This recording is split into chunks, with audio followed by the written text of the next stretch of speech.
Road పక్కన వాహనాలు నిలిపినందుకు చాలాన్లు వేయాలి, కానీ ఇలా దుర్భాషలాడుతూ చేయి చేసుకోవడం ఏంటని మండిపడుతున్నారు వాహనదారులు. నిన్న గండిమైసమ్మ నుండి నర్సాపూర్ వెళ్లే దారిలో ఓ లారీ డ్రైవర్ను కొట్టుకుంటూ బండబూతులు తిడుతున్న జీడిమెట్ల ట్రాఫిక్ ఎస్ఐ యాదగిరి.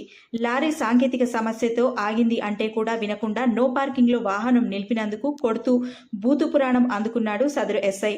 పక్క రాష్ట్రాల డ్రైవర్లకు ఇంత మంచి మర్యాద ఇస్తున్న తెలంగాణ ప్రభుత్వం కొద్దిగా వీరికి ట్రైనింగ్ ఇచ్చి వీధుల్లోకి పంపించాలని ఆగ్రహం వ్యక్తం చేస్తున్నారు.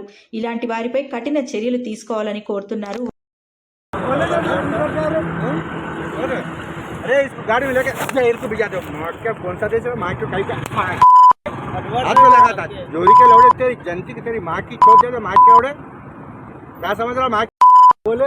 रुके कि नहीं रुके गाड़ी किधर रोक रहा है माइक के रोड